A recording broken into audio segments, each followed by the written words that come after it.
Assalamualaikum warahmatullahi wabarakatuh. Saya Hikmatul Mauiza dengan NIM 9414230084 kelas A jurusan Ilmu Ekonomi.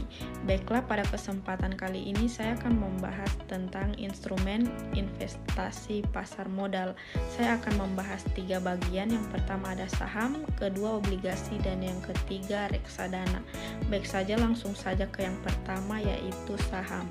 Definisi saham. Saham adalah instrumen investasi yang menunjukkan kepemilikan seseorang atau badan hukum terhadap suatu perusahaan.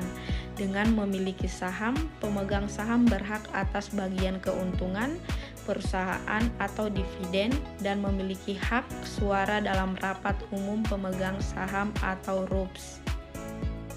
Jenis-jenis saham. Yang pertama berdasarkan hak kepemilikan. A. Saham biasa, yaitu pemegang saham memiliki hak suara dalam RUPS dan menerima dividen jika perusahaan membagikannya. B. Saham preferen, yaitu pemegang saham mendapatkan prioritas dalam pembagian dividen dan aset perusahaan jika terjadi likuidasi. 2. Berdasarkan kinerja perdagangan. A. Blue chip stocks, yaitu saham dari perusahaan besar, stabil dan memiliki reputasi baik. B. Growth stock, yaitu saham perusahaan yang memiliki potensi pertumbuhan tinggi tetapi mungkin belum memberikan dividen. C. Defensive stock, yaitu saham yang relatif stabil meskipun kondisi ekonomi sedang lesu. D. Cyclical stock, yaitu saham yang pergerakannya sangat dipengaruhi oleh kondisi ekonomi. Yang ketiga berdasarkan hak suara. A. Saham dengan hak suara ganda, yaitu biasanya dimiliki oleh pendiri atau pemilik utama perusahaan. B. Saham tanpa hak suara, yaitu pemegang saham tidak memiliki hak suara dalam RUPS tetapi tetap mendapatkan dividen. Keuntungan dan risiko investasi saham. Yang pertama, keuntungan ada 3, yaitu dividen, pembagian keuntungan dari perusahaan kepada pemegang saham. Kedua, capital gain, yaitu keuntungan dari selisih harga beli dan harga jual saham. Yang ketiga, hak suara, yaitu pemegang saham dapat berpartisipasi dalam pengambilan keputusan perusahaan. 2. Kerugian. Ada 3, yang pertama capital loss, yaitu kerugian akibat turunnya harga saham. Yang kedua risiko likuiditas, yaitu saham sulit dijual karena tidak ada pembeli. 3. Risiko pasar, yaitu perubahan kondisi ekonomi global dan domestik yang memengaruhi harga saham. Pasar saham dan regulasi di Indonesia. Yang pertama Bursa Efek Indonesia atau BEI, yaitu tempat perdagangan saham di Indonesia. 2. Otoritas Jasa Keuangan atau OJK, yaitu lembaga pengawas pasar modal. 3.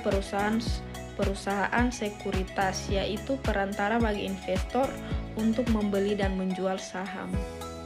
Selanjutnya, yang kedua, obligasi. Definisi obligasi. Obligasi adalah surat utang yang diterbitkan oleh perusahaan, pemerintah, atau lembaga lain untuk memperoleh dana dari investor. Penerbit obligasi berjanji untuk membayar kembali pokok pinjaman pada waktu jatuh tempo, serta memberikan bunga atau kupon secara berkala kepada pemegang obligasi. Karakteristik obligasi. Yang pertama, nilai nominal, yaitu nilai pokok yang harus dibayarkan kembali kepada pemegang obligasi saat jatuh tempo. 2. Kupon atau coupon rate, yaitu tingkat bunga yang dibayarkan secara periodik kepada pemegang obligasi. Yang ketiga, jatuh tempo atau maturity date, yaitu tanggal di mana penerbit obligasi harus melunasi utang kepada pemegang obligasi. Yang keempat, harga pasar, yaitu nilai obligasi di pasar sekunder yang dapat naik atau turun tergantung kondisi ekonomi dan tingkat suku bunga. Yang kelima, risiko kredit, yaitu risiko gagal bayar oleh penerbit obligasi. Jenis-jenis obligasi. Yang pertama berdasarkan penerbit. Ada 3. Yang pertama obligasi pemerintah, yaitu diterbitkan oleh pemerintah. Contohnya surat utang negara, ORI, dan SBN. 2. Obligasi korporasi, yaitu diterbitkan oleh perusahaan untuk mendapatkan pendanaan. Yang ketiga obligasi daerah, yaitu diterbitkan oleh pemerintah daerah. 2. Berdasarkan suku bunga. Yang pertama obligasi kupon tetap atau fixed rate, memiliki tingkat bunga tetap sepanjang masa obligasi. Yang kedua obligasi kupon mengambang, yaitu floating rate, yaitu tingkat bunganya mengikuti suku bunga pasar. 3. Berdasarkan jaminan. Yang pertama obligasi tanpa jaminan, yaitu tidak memiliki jaminan aset tertentu. Kedua obligasi berjaminan, yaitu dijamin oleh aset tertentu milik penerbit. Yang keempat berdasarkan konversi. Yang pertama obligasi konversi, yaitu bisa dikonversi menjadi saham penerbit. Kedua obligasi non-konversi, yaitu tidak dapat dikonversi menjadi saham. Peran obligasi dalam ekonomi. Yang pertama sebagai sumber pendanaan bagi pemerintah dan perusahaan. Yang kedua sebagai instrumen investasi bagi individu dan lembaga keuangan. Yang ketiga sebagai alat pengendalian moneter melalui kebijakan bank sentral terkait suku bunga dan pembelian obligasi. Selanjutnya yang ketiga yaitu reksadana. Definisi reksadana. Reksadana adalah wadah investasi yang mengumpulkan dana dari masyarakat atau investor untuk kemudian dikelola oleh manajer investasi ke dalam berbagai instrumen keuangan seperti saham, obligasi, dan pasar uang.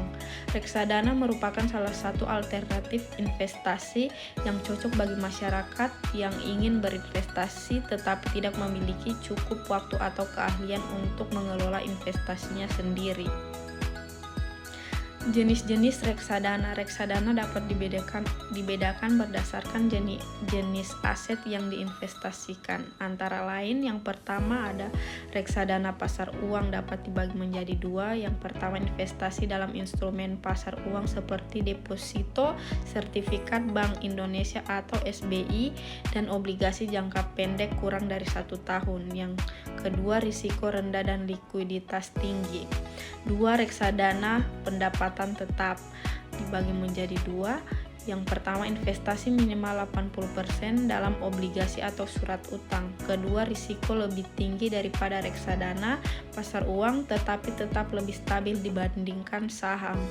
3. Reksadana saham, dibagi menjadi 2. Yang pertama investasi minimal 80% dalam saham yang diperdagangkan di bursa efek. Yang kedua risiko tinggi tetapi potensi keuntungan juga besar dalam jangka panjang. 4. Reksadana campuran, dapat dibagi menjadi 2. Yang pertama kombinasi antara saham, obligasi, dan instrumen pasar uang dengan komposisi yang fleksibel. Yang kedua risiko dan keuntungan berada di antara reksadana saham dan pendapatan tetap.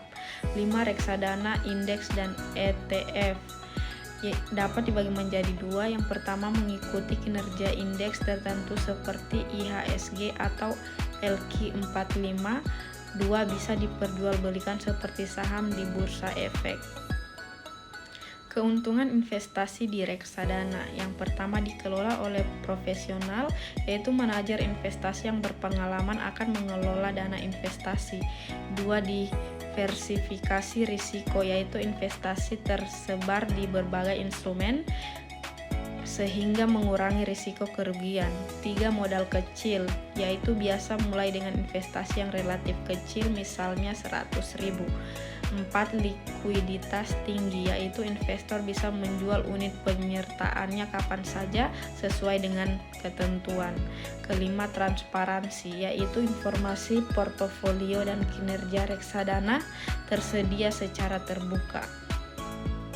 Risiko investasi di reksadana. Yang pertama, risiko pasar, yaitu harga aset bisa naik atau turun tergantung kondisi pasar. 2. Risiko likuiditas, yaitu bisa sulit menjual aset dalam kondisi pasar tertentu. 3. Risiko manajer investasi, yaitu jika manajer investasi kurang kompeten, kinerja reksadana bisa kurang optimal.